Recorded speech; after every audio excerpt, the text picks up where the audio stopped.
네, 윤석열 대통령의 비속어 발언과 관련해서 대통령실의 해명이 나왔는데 논란이 더 커지고 있죠. 야당에서는 거짓말 해명 아니냐는 반발부터 외교라인 교체, 또 대통령의 사과도 요구하고 나섰습니다. 오늘의 전국 현안은 노동일 경희대 교수, 차재원 부산카톨릭대 특임교수와 함께 짚어보겠습니다. 어서 오십시오. 예, 안녕하세요. 안녕하십니까. 윤석열 대통령의 비속어 사용 논란에 대해서 대통령실이 해명을 내놨는데요. 지금 해명도 논란이 되고 있는 상황입니다. 먼저 이 논란이 된 이 발언을 한 번 더 들어보겠습니다. 듣기 평가 같은 방식으로 두 번 저희가 들려드릴 텐데요. 여러 가지 해석이 나옵니다. 바이든인지 날리면인지. 자, 들어보겠습니다. 승인 안 해주고 날리면 쪽팔려서 승인 안 해주고 날리면 쪽팔려서 자, 정답은 지금 없습니다. 이렇게도 들리고 저렇게도 들리고. 예. 일단 대통령실은 날리면이라는 이야기를 했고요. 어떻게 들으셨어요? 날리면이라는 말이 있다고 하니까 이거 날리면이라고 들리기도 하네요. 예. 근데 원래 바이든이라고 생각하고 들을 때는 바이든이라고 들렸는데 예. 그러니까 선입견이 참 중요한 것 같아요. 근데 어쨌든 저게 바이든이든 날리든이든 정말 대통령실 그냥 깔끔하게 해명하고 죄송하다. 예. 이랬으면 이게 더 이 방송 시간에 저런 거 하고 있겠습니까? 안 했을 텐데 예. 불필요한 해명이 더 자꾸 문제를 더 키우는 거 아닌가 싶어요. 불필요한 해명이었다. 예. 교수님은요? 저도 정확하게 날리면인지 바이든인지 이 듣기에 따라서 좀 오락가락한 건 사실입니다만, 네. 그냥 문제의 본질은 바뀌지 않았다는 생각이 들어요. 네. 왜냐하면 사실은 저 장소가 상당히 그러니까 지금 우리 국익이 달려 있는 엄중한 외교 현장이잖아요. 네. 그렇다고 한다면 저런 장소에서 대통령께서 아무리 행사가 끝났다고 하지만 그 현장에서 저런 비속어가 섞인 발언을 했다는 것 자체가 예. 상당히 이 국익이 주는 그 엄중함 그리고 책임감에 대한 대통령의 태도를 국민들은 상당히 우려스럽게 지켜볼 수밖에 없다는 것이고, 예. 그리고 그것이 그러니까 미국 의회든 대한민국 국회든 어쨌든 그러니까 한 나라의 대통령이 대의민주주의를 실천하고 있는 대의기관인 그러니까 의회 내지는 국회를 바라보는 하나의 시각과 태도로 보여주는 부분이잖아요. 예. 그런 부분들도 상당히 문제 있는 것이고, 또 하나는 대통령으로서의 품격을 나름대로 국민들이 기대하고 있잖아요. 이러한 부분들에 대해서는 입이 10개라도 저는 할 말이 없는 것이 아닐까 하는 생각이 듭니다. 예, 야당에서는 대통령의 사과가 필요하다는 주장인데 어떻게 보세요? 저는 당연히 대통령께서 이걸 직접 육성으로 본인이 사과를 해야지 홍보수석을 통해서 이야기를 하면서 그거는 국회에 대한 이야기니까 우리나라 국회에 대한 이야기니까 해명을 하면서 홍보수석도 끝내 직접적인 사과의 입장을 밝히지 않았어요. 이런 부분들은 상당히 국민 입장에서는 상당히 억장이 무너질 수밖에 없는 그런 상황이 아닐까 하는 생각이 듭니다. 예, 저 사용한 단어가 만약에 바이든이라면은 미국 의회를 겨냥한 건데 이게 야당이라면은 야당 의원들을 겨냥한 겁니다. 그러니까 민주당 의원들 169명 보고 이 비속어를 사용한 것 아니냐라는 비판이 나오는 거거든요. 그러니까 예. 왜 그렇게 해명을 하는지 정말 모르겠고요. 그 사실이 하더라도 그렇게 해명하는지 모르겠고 정말 그렇게 되면 우리나라 지금 현재 그 야당 전체를 좀 적으로 돌리겠다는 얘기 아니에요. 그렇게 해석하는 것은 예. 그렇게 해석하고 홍보수석도 사과도 하지 않고 대통령께서 정말 깊은 유감의 뜻을 표하셨다. 이렇게 차라리 그렇게라도 했으면 그 문제가 없는데 그러고 나서 윤 대통령은 바로 또 SNS에다가 우리가 1억 달러 글로벌 펀드의 그 공여를 약속한 그걸 얘기했으니까 그걸 국회에 적극적인 협력을 기대한다. 이렇게 하는 그건 조롱도 아니고 뭐죠? 정말 이해가 안 되는 그런 행동이고 참 해명이 그 문제가 있다고 생각하고 어쨌든 맥락을 보면 미 의회를 지칭하면서 국회라고 할 거는 보통 잘 없거든요. 그러니까 국회라고 얘기한다면 그 1억 달러 우리가 글로벌 펀드에 공여 약속한 거 그걸 국회에서 야당이 승인 안 해주면 어떡하냐. 그러니까 승인 안 해주면 날리면 이렇게 어떡하냐. 이렇게 맥락은 이해가 돼요. 근데 처음에 이게 이제 바이든 대통령이라고 했을 때 그리고 또 바이든 대통령을 만나고 나오는 상황이었잖아요. 그러니까 그렇게 갑자기 1억 달러 얘기를 생각을 할 그런 맥락은 아니란 말이에요. 그러니까 우리가 현안이 바이든 대통령한테 현안이 짧았지만 얘기한 것이 무슨 IRA 그 인플레 감축법 때문에 우리 그 전기차에는 세금 감면 혜택을 못 주는 그것을 얘기하고 바이든 대통령이 같이 협의해 나가자고 얘기했지만 결국은 의회에서 이것이 승인이 안 되면 안 되기 때문에 그런 우려를 표시한 거 아니냐.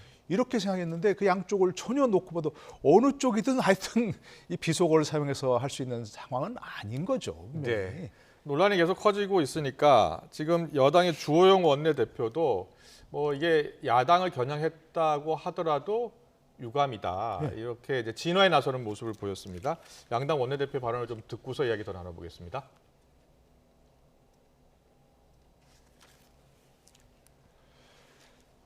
문재인 전 대통령 시절에도 혼밥 문제부터 여러 가지가 있습니다만은 대통령이 외교 활동을 하시는 중에 그것이 오히려 국내 정쟁의 대상이 돼서 그 성과를 깎아내리는 일이 없도록 서로가 좀 그런 점에 대해서 생각을 같이 했으면 좋겠습니다. 만약에 그 용어가 우리 국회를 우리 야당을 의미하는 것이라 했다고 하더라도 많이 유감스러운 일이죠. 윤석열 대통령의 막말 외교 참사는 대한민국이 수십 년간 국제 무대에서 쌓아온 동맹과 신뢰를 한꺼번에 무너뜨릴 정도의 심각한 사안입니다. 거짓말은 막말 외교 참사보다 더 나쁜 국민이 결코 용서할 수 없는 일입니다. 그래서 윤석열 대통령에게 이 또한 묻지 않을 수 없습니다. 국민의 대표 기관인 민주당 169명의 국회의원이 정녕 새끼들입니까? 비대위원장도 국민의힘 그리고 네. 국민의힘 원내대표도 상당히 좀 곤혹스러워하는 표정에 이제 국익을 이야기하면서 좀 어떻게 하든지 파문을 좀 가라앉히려고 하고 있는데 야당 입장에서 보면은 야당 의원들한테 욕한 셈이 됐거든요. 예. 그렇죠. 그러니까 지금 뭐 대통령실에서는 미국과의 그 문제를 생각해서 동맹을 일어나지 마라고 이야기하지만 예. 만약에 이것이 우리나라 국회를 상대로 한 것이었다고 한다면 그거는 일종의 국민의관일 수도 있는 거잖아요. 그 예. 부분에 대해서는 그러면 지금 집권 세력으로서의 책임감이 전혀 없나요? 예. 그런 부분들도 있는 것이고 아까 저는 조영 원내대표의 발언에서도 저는 상당히 문제가 있다는 생각이 들어요. 예. 그러니까 지금 사실은 이 지금 현 정권이 잘못된 부분인데 지금 뭐 화면에도 나옵니다만 문재인 전 대통령도 당시 뭐 중국을 방문해서 혼밥한 거 아니냐 이런 식의 사례를 왜 굳이 인용을 하면서까지 예. 이번 사체를 물타기 하려고 하느냐. 언제까지 그런 식으로 피장파장론 예. 내지는 전 정권 파리를 통해서 뭔가 상황을 모면하려고 하는가 라는 부분들에 대한 비판이 제기될 수밖에 없는 것이고요. 예. 그리고 오늘 또 주 원내대표 이런 말씀도 하셨어요. 지금 응원하고 격려해 주길 바란다고 야당이 이야기를 했는데 야당으로부터 응원과 격려를 바라려고 한다면 사실 이 문제에 대해서 지금 대통령실이나 윤 대통령이 직접 이분에 대한 사과를 먼저 해야만 하고 난 뒤에 이 이야기를 해야 되는 것이고요. 예. 물론 앞서 지금 우리가 자료하면서 봤듯이 유감이라는 표명은 했지만 네. 사실은 이 어떻게 보면 정부와 이 당의 관계는 건강한 긴장 관계가 돼야 되잖아요. 이렇게 네. 잘못된 부분에 대해서는 잘못됐다고 분명히 이야기를 하면서 대통령실에 상당한 이 지금 책임을 묻고 거기에 대한 재발 방지에 대한 따끔한 요구를 하는 것도 저는 여당 원내대표가 할 몫이라는 생각이 듭니다. 네, 지금 유승민 전 의원도 그렇고 김기현 의원도 그렇고 발언 자체에 대해서는 좀 문제가 있다 이런 식으로 이야기를 했고요. 그런데 사실 윤석열 대통령도 저렇게 나오면서 이야기를 했는데 이게 카메라에 잡히고 들을 수 있을 거라는 몰랐을 거예요. 그렇죠? 예. 근데 보면 과거에 이제 다른 나라 대통령들도 이 한 마이크라고 해서 녹음기가 주변에 있거나 마이크가 켜져 있는지 모르고 말을 하다가 이제 문제가 된 게 많았지 않았습니까? 근데 그때 보면 항상 사과가 이어졌거든요. 그렇지 않습니까? 예, 맞아요. 예. 그럴 때 뭐 그 바이든 대통령도 뭐 이렇게 어떤 특정 기자를 지칭해서 네. 뭐 여기서 얘기할 필요 없지만 어쨌든 우리 식으로 욕설을 얘기하면 했죠. 욕설을 예. 했는데 그거를 기자를 직접 전화해서 사과했다는 거 아닙니까? 그렇습니다. 예, 그리고 뭐 또 유머로 넘어가는 경우도 있고 예. 뭐 SOB를 갖다가 무슨 뭐 이거 써니 앤 브라이트라고 이렇게 했다는 예. 그런 것도 있고 그러니까 정말 그걸 유머로 서로 웃을 수 있는 지경으로 넘어가든지 아니면 깔끔하게 사과하고 그래야지 나도 잘못했지만 너도 잘못했잖아 이렇게 하는 거는 예. 그거는 사과가 아니에요. 알아니만 못한 거거든요. 여러 차례 예. 얘기하잖아요. 우리가 옆 방송에서도 사과할 때는 조건 없이 깔끔하게 즉시 뭐 여러 것들 그 조건들이 있는데 예. 지금 자꾸 이렇게 오랜 시간 걸려서 얘기했고 해명도 지금 납득하기 어려운 부분이고 네. 더더구나 사과도 들어있지 않은 이런 해명은 차라리 아까 전 말씀드린 대로 가만히 있고 그냥 죄송하다 한마디만 했어도 좋은. 그런데 지금 자꾸 이렇게 파문이 커지고 있잖아요, 이런 거 가지고. 네, 지금 뭐 캐나다에 가서 이제 정상회담 하고 돌아올 텐데 그 사이에 또 사과가 나올지 또 지켜봐야 될 것 같은데 민주당에서 지금 요구하는 게 대통령이 직접 사과 요구하고 있고요. 네. 외교 라인도 전면 교체해야 되는 것 아니냐. 또 청와대 참모진도 전원 경질해야 되는 것 아니냐라는 이야기가 나오고 있어요. 뭐 야당 입장에서는 정경질이라는 부분을 이야기할 수밖에 없습니다만 그럼에도 불구하고 저는 상당히 그러니까 어느 정도는 이번 사안에 대해서 상당히 책임 있는 그러니까 지금 보좌진들은 저는 좀 바꿀 필요가 있지 않나 생각이 듭니다. 뭐 지금 뭐 대통령의 비속어 발언은 뭐 여기에 대해서는 보좌진들이 책임질 바가 묻기가 좀 힘들긴 하지만 관련 해명이 14시간여 만에 나온 것도 문제라는 그렇죠. 지적이 나와요. 문제라는 부분이 있죠. 거기는 예. 뭐 박간함이 바뀌고 시차의 관계라는 측면도 있지만 사실은 대통령실에서 이러한 이 상당히 돌발적인 사항에 대해서 대처하는 부분에 서 상당히 미흡했다. 그리고 우리가 계속적으로 이야기하고 있듯이 지금 이런 식으로 그러니까 해명 아닌 해명을 통해서 오히려 상황을 더 악화시킨 부분에 대해서는 예. 저는 상당히 이제 홍보라인도 저는 책임질 필요가 있다는 생각이 들고요. 예. 그리고 이번 순방에서 지금 대통령의 지금 은행의 문제뿐만 아니라 이 영국 여왕의 그 조문 패싱 부 논란과 관련된 예, 이야기 예. 그리고 지금 48초 스탠딩 회담을 통한 한미 정상회담 그리고 또 일본에게 매달리는 듯한 한일 정상회담 예. 이 모든 것들이 하나의 외교적 참사라는 말로 지금 길들되고 있거든요. 그렇다고 한다면 이런 부분들에 대해서 이번 순방에 대해서 모든 계획을 짜고 실무적으로 총괄했던 저는 이 외교 안보 라인의 책임자 정도는 예. 당연히 경질해야 되고 경질하기 전에 본인들 스스로가 이번 사태에 대한 책임을 지고 물러나겠습니다. 라는 자기 방송을 써야 되지 않을까 하는 생각이 듭니다. 예. 아직 뭐 순방 일정이 모두 끝난 것은 아니지만 뭐 이번에 발언 논란 그리고 뭐 조문 논란 그리고 또 한미 정상회담도 뭐 바이든 대통령의 사정이라고 합니다만은 일단 무산이 됐고요. 예. 그 한일 정상회담 관련해서도 여러 뒷이야기가 나오고 전체적으로 어떻게 평가를 하세요? 전 이번 순방 전체를 뭐 참사라고 이렇게 이게 참사라고 한마디로 표현하는 건 동의하지는 않습니다. 예. 없지만 어쨌든 그 처음부터 그 대통령에서 대처하는 부분 중에 지적해야 할 부분은 뭐냐면 처음에 기대를 너무 키워놨어요. 그렇지 않습니까? 처음부터 예. 저 일본 총리는 뭐 흔쾌히 동의했다고 얘기했고 그랬죠. 예. 한미 정상회담은 완전히 뭐 확정된 것처럼 시간만 문제일 뿐이다라고 이렇게 얘기했고 이거는 참 좀 아마추어적인 대처 아닌가. 예. 왜냐하면 한일 관계라고 하는 것은 지금 2년 9개월 동안 정상이 만나지도 못했던 그런 상태에서 그렇습니다. 얼어붙었던 예. 그런 상황이니까 이번 순방에서 만나서 어떤 그 해결의 물꼬만 틔워도 참 좋겠다. 네. 그래서 이렇게 얘기해야 되는 것이고 더더구나 그 정상회담 그 문제는 양국에서 동시에 발표하는 게 관례잖아요. 그렇죠. 동시에 그리고 또 기시다가 지금 굉장히 어려운 상황이란 말입니다. 그걸 네. 모를 리가 없잖아요. 몰랐다면 그건 말이 안 되는 것이고 그런 상황에서 우리가 먼저 발표해 보니까 기시다 총리 입장은 더 곤혹스러워지는 상황밖에 안 되는 것이거든요. 박진 외교부 장관이 외교 통으로도 잘 알려져 있기 때문에 누구보다 그러니까요. 잘할 텐데요. 제 말이 예. 그것도 저거고 기시다 총리가 정 만나고 싶어도 만나기 어려운 그런 상황으로 좀 몰리고 있단 말입니다. 네. 그럼 그걸 감안해 줬을 때 일본에서 차라리 먼저 발표하든지 아니면 네. 양국이 동시에 발표하든지 그리고 아까 말씀드린 대로 이런 상황에서 만나서 뭔가 결실을 거두기보다는 네. 이런 그 어려붙었던 관계에 물꼬를 틔우는 것 정도만 해도 이게 성과니까 네. 그렇게 알고 계시라 이렇게 얘기하고 뉴욕에서의 정상회담은 다 아시지만 유엔 총회가 수십 명의 그 정상들이 오는 나라인데 아닙니까? 예. 그 우리만 고려할 수도 없다.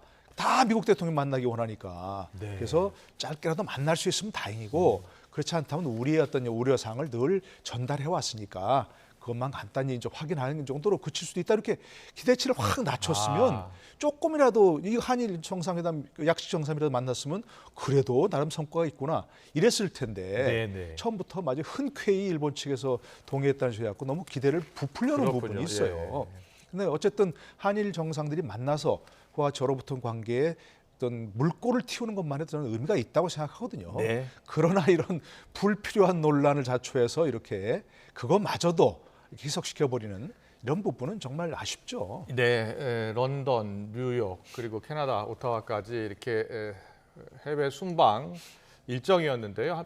복귀를 할 필요가 있을 것 같아요. 일단 준비 부족에 대해서는 여야가 같은 생각인 것 같고요. 성과 부분에 있어서는 야권에서는 참사라고 표현을 하지만 이제 여권에서는 만나는 데 의미가 있다. 앞으로 잘 되기 위한 기초를 다졌다 이렇게 표현을 하고 있습니다. 자, 이와 관련해서 이제 갤럽 조사가 나와서 대통령 순방이 이제 지지율에 영향을 미친 것 아닌가라는 그런 의견들이 나오고 있는데 지지율 좀 보겠습니다. 갤럽 조사인데요. 네, 지금 보시는 것처럼 갤럽 조사 지난주에 33%로 이제 긍정 평가가 33%로 반등을 했는데 다시 5%포인트 하락해서 28%, 20%대로 떨어졌습니다. 부정 평가도 2%포인트 올랐네요. 자, 어려 봐도 최근에 있었던 그 외교 순방 외교 논란 이게 큰 영향을 미칠 것 같은데 어떻게 보세요? 그렇죠. 아무래도 예. 그러니까 지금 이번 그러니까 일요일부터 그러니까 지금 순방 일정이 시작됐지 않습니까? 그렇습니다. 바로 순방이 시작되고 나서 터진 논란이 영국 여왕에 대한 조문을 하지 않았다. 그 예. 부분이 다른 나라 정상들과 상당히 비교가 되면서 우리 측의 준비 부족 이런 것들이 윤석열 정부에 대한 전반적인 무능으로 연결되는 그런 측면이 분명히 있었던 것이죠. 예, 예. 그리고 또 하나 부분은 제가 생각했을 때는 떠나기 직전에 터졌던 영빈관 신축과 관련된 문제입니다. 네. 이 부분에 대해서 물론 뭐 윤석열 대통령이 여론을 반영해서 전격적으로 철회했지만 이 영빈관 신축 예산이 어떻게 이제 만들어졌는지에 대해서 예. 어느 누구도 책임 있는 답변을 내놓지 못하고 있다는 겁니다. 네. 공교롭게도 대통령이 있는 시간에 지금 열렸던 대정부 질문에서 지금 한덕수 국무총리가 몰랐다는 신문 거죠. 보고 알았다는 예. 거 아닙니까? 이러한 식의 태도 자체가 전반적으로 국민들 입장에서는 윤석열 정부가 제대로 하고 있는 거 맞아? 아니 이렇게 지금 국정을 담당할 능력이 되는 거야? 예. 이런 생각들이 강하게 작용되고 있다는 것이고 무엇보다 더 중요한 부분은 오늘 우리가 앞서 이야기했던 부분들은 물론 지금 조사기간에 어저께 하루가 있긴 있었습니다만 제대로 반영이 안 됐다는 거예요. 그렇다고 네. 한다면 다음 주에는 오히려 이거보다 더 내려갈 가능성도 전혀 배제할 수 없다. 예. 그렇기 때문에 제가 생각했을 때 빨리 대통령께서 육성으로 사과하고 이 사태를 수습하는 노력이 저는 진즉 나와야 된다는 생각입니다. 네. 노준열 교수님 어떻게 보세요? 지금 영빈관 신축 예산 관련해서 철회가 있었지만 논란이 커졌다. 그리고 이번에 순방하면서 이제 그 엘리자베스 2세 여왕 조문을 하지 못한 부분. 물론 이제 뒤늦게 했죠. 그리고 장례식은 참석을 했고 이게 논란이 된 부분 다 영향을 미친 것 같다라고 하는데 문제는 앞으로 더 하락할 수 있다라는 지금 관측이세요? 그러니까 지금 오늘 이렇게 여러 가지 어제 오늘 계속 예. 나온 그런 논란들은 아직 반영이 안 됐겠죠, 저 조사에서. 예. 안 된 부분이고. 저도 뭐 저렇게 떨어진 데는 영빈관 관련된 그 논란이 제일 큰 영향을 미쳤다고 생각을 하고요. 예. 조문 문제는 아직 완전히 영향을 미치지 않았다고 생각해요. 여론조사에서. 그렇군요. 예. 그러니까 지난주에도 말씀드렸습니다만 이 부분은 시기적으로나 명분적으로나 네. 그 대통령실에서 그걸 방어할 방법이 없으니까 바로 처리한 거 아닙니까? 네. 방어할 방법이 있다면 거기에서 얘기하지 왜 그러겠습니까? 이러이러한 이유로 이 영빈관 신축이 필요합니다라는 얘기를 해야 되는데 지금 뭐 공무원들 월급은 동결하고 뭐 다 한다는 거 아닙니까? 예. 그런 시기인데 시기적으로 굉장히 호황이어서 막 세수가 넘쳐나고 이런다면 별 문제가 없는데 다들 허리띠를 졸라매야 되는 시기인데 대통령실 관련 건물을 신축한다는 것이 굉장히 부정적으로 받아들일 수밖에 없는 그런 시기예요. 그러니까 이것도 역시 정말 뭐 정무 감각, 홍보 감각 이런 면에서 전혀 국민을 생각하지 않고 있다는 생각이 들어요. 예. 정치란 건 우리가 늘 얘기하지만 자신들이 뭘 하느냐가 중요한 게 아니고 그 자신들의 행위가 국민에게 어떻게 받아들여지느냐. 수용성 그리고 국민이 그것을 납득할 수 있도록 설명할 수 있는 그런 능력 이게 중요한 건데 예. 전혀 그렇지 않은 상황이 좀 계속되고 있는 상황이라서 네. 안타까운 부분입니다. 이 부분도. 그러니까 다음 주에는 뭐 이번 이런 논란 파문이 수습되지 않으면 네. 굉장히 내려갈 수밖에 없으니까 저도 똑같은 생각입니다. 지금이라도 예. 저 순방 과정 기자들 있지 않습니까? 네. 기자들이 가 있었다는데 거기다 기자들 앞에 가셔서 이분은 정말 죄송하다. 예? 앞으로는 조심하겠다. 토달지 마시고 자꾸 예. 이런저런 뭐가 진위가 뭐였나 하지 마시고 그렇게 하는 게 그나마도 어떤 상황 관리를 하는 조치일 거라 생각합니다. 알겠습니다. 최근 정치권 이슈가 지금 정기국회도 시작됐고 대정부 질문도 있었는데 네. 정치권 이슈가 지금 해외 순방 관련 논란 때문에 사실은 제대로 짚어볼 수가 없었는데 대정부 질문 관련해서는 한동훈 장관 이야기가 네. 많이 나오더라고요. 네. 네, 민주당과 한동훈 장관 계속해서 공방을 주고받았는데 차기 정치조사 적합도 조사에서 한동훈 장관의 이름이 올라간 것에 대해서 민주당에서는 이제 빼달라고 요청하는 게 맞지 않느냐 이런 이야기가 나오나 봐요. 뭐 한동훈 장관 입장에서는 뭐 굳이 뭐 본인이 나서서 그 빼달라고 할 이유가 없겠죠. 네. 본인 내심 아마 지금 차기에 대한 꿈을 좀 갖고 계신 것 같아요. 제가 봐도. 네. 그렇다고 한다면 지금 그러니까 어제 대정부 질문에서 그런 질문 자체가 예. 저는 한동훈 장관한테는 불감청이었던 고소원이었지 않았을까? 예. 그렇지 않겠습니까? 네네. 부모님 입장에서는 뭐 자기는 가만히 있었는데 사실 언론사들이 알아서 기분이 여론조사 나쁜 회사들이- 표정은 아닌 것 같더라고요. 아니죠. 예. 그렇기 때문에 상당히 아마 지금 제 생각에는 그러니까 한동훈 장관에 대한 여러 가지 그러니까 정치적 거취에 대해서 야당이 문제를 삼으면 삼을수록 이 부분에 대해서는 한동훈 장관의 정치적 입지를 오히려 키워주는 그러한 상황이 되기 때문에 본인 입장에서는 내심 어제 상황 자체를 즐기려는 표정이 제 눈에 역력하게 보였습니다. 그런데 이병문 의원이 예. 빼달라고 하는 게 정치적 도리 아니냐, 예. 여론조사에서 빼달라고 예. 하는 게 정치적 예. 도리인 거 아니냐라고 했더니 예. 한종훈 장관이 빼달라고 하는 것 자체가 오히려 호들갑처럼 보이기 때문에 그렇게 하지 않고 있다라고 하고 있거든요. 누구 말이 맞는 것 같습니까? 그러니까 호들갑이라는 단어가 그렇잖아요. 아주 경망하고 방정맞게 행동하는 것이 호들갑이라고 한다면 본인은 그럼 그 반대로 하겠다는 거잖아요. 진중하게 여유 있게 뭔가 지금 책임을 가지고 이 사안을 바라보겠다는 것 자체는 상당히 아마 본격적으로 앞으로 향후 정치 대비를 위한 나름대로의 지금 준비를 하겠다는 뜻을 저는 애둘러서 이야기한 것이 아닐까라고 해석해봤습니다. 그렇군요. 이게 한 달 전쯤인가요? 2달 전쯤 나온 여론조사에서 이제 한동훈 장관이 여권 후보 가운데 상당히 수위를 차지하는 그런 조사 결과 나오면서 이제 이야기가 된 건데 한동훈 장관이 어떻게 해야 된다고 보세요? 저거 데자뷰 아닙니까? 어디서가 보던 장면인데요. 윤석열 검찰총장이 예. 내 이름을 여론조사 빼달라 말라 하던 그 그랬었죠. 상황 아닙니까? 예. 글쎄, 일단 여론조사 얘기를 들어보면 뭐 설사 빼달라고 하더라도 소용없는 데가 있죠. 여론조사 할 때 1번 두고 2번 두고 불러주는 경우도 있고 네. 아니면 갤럽이나 이런 데처럼 주관식으로 한다는 것도 있지 않습니까? 그렇습니다. 완전 주관식으로 예. 개방형으로. 아. 그럴 때 만약 그 응답자들이 한동훈을 얘기하는데 네. 그걸 빼고 지금 더 결과를 발표할 수도 없는 상황 아닙니까? 예. 그러니까 그거는 뭐 빼달라 말라 하는 건 별 의미가 없을 것 같고요. 네. 그렇더라도 법무장관으로서는 현재 국무위원이니까 옛날 검찰총장 윤석열 검찰총장이 했던 것처럼 여론조사 빼달라 이렇게 대변인 공식적으로 한마디라도 하는 게 바람직하다 생각하고요. 예. 두 번째는 왜 이렇게 한동훈 장관의 존재감이 커졌을까? 민주당이 키워준 거죠. 예. 처음부터 청문회 석사 지명됐을 때부터 얼마나 민주당에서 이걸 크게 막 논란을 키웠습니까? 예. 뭐 소통령 무슨 하면서 그러니까 지금도 자꾸 이제 그 대정부 질문이건 아니면 어떤 경우도 상임위에서건 얘기하는 건 한동훈 법무부 장관으로서 법무부 장관의 일만 지적하는 것이 아니고 예. 자꾸 지금 뭔가 정치인 한동훈, 라이벌 한동훈 이런 식으로 하고 있단 말입니다. 그래서 지금 자꾸 그 윤석열 검찰총장 그리고 대통령의 재판이 될 가능성을 자꾸 야당에서 지금 만들어주고 있어요. 네. 차라리 관심을 좀 끊으시라 야당에서 그 얘기를 좀 하고 싶어요. 두 분 다 공이 같은 말씀을 하시는 것 같아요. 전체적으로 보면 한동훈 장관 입장에서는 이런 얘기 나오는 게 향후 정치 행보를 하든 말든 도움이 될 것이다라는 이야기를 두 분 다 해주시는 것 같아요. 마지막으로요. 이해찬 전 대표 회고록에서 네. 한동훈 장관이 등장하는 것 같더라고요. 거기에 보니까 한동훈 장관이 한마디로 기득권 카르텔의 중심이다라는 표현이 들어가 있나 봐요.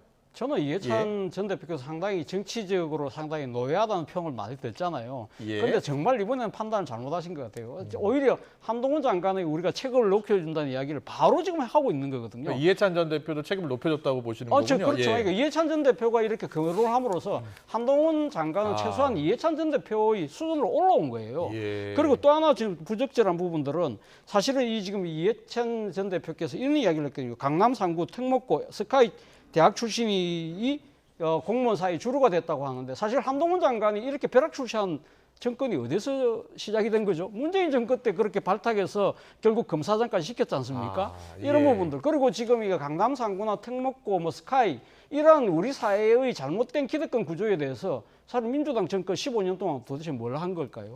이런 부분들에 대한 자성과 반성이 먼저 이야기를 하셔야 되는 것이 아닐까. 이해찬 전 대표는 그런데 생각이 이제 이재명 대표를 이제 기득권 카르텔이 똘똘 뭉쳐서 공격했다는 점을 강조하면서 한 이야기인 것 같아요. 예. 그러니까 이 말도 그 한동훈 장관이 바로 대답을 했죠.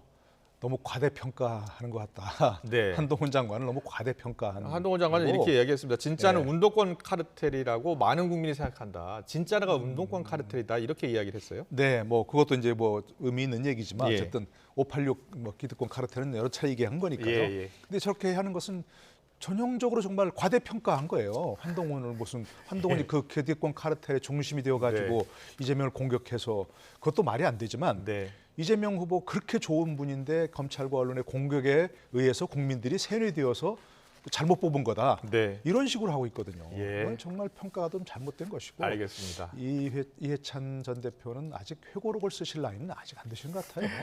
아직 전역 정치인이시잖아요. 예. 예, 은퇴하신 게 아닌데. 대표를 2번씩 지내시고 예. 그럼요. 은퇴하시고 난 다음에 예, 알겠습니다. 쓰시는 게 좋을 것 같아요. 네, 오늘 두 분이 정치평론 하셨는데 상당히 비슷한 부분이 많았습니다. 자, 향후 정치에 어떻게 돌아갈지 또 두 분 또 한번 모셔서 들어보겠습니다. 지금까지 차재원 부산가톨릭대 특임 교수님, 노동일 경희대 교수님과 함께 짚어봤습니다. 잘 들었습니다. 감사합니다. 고맙습니다.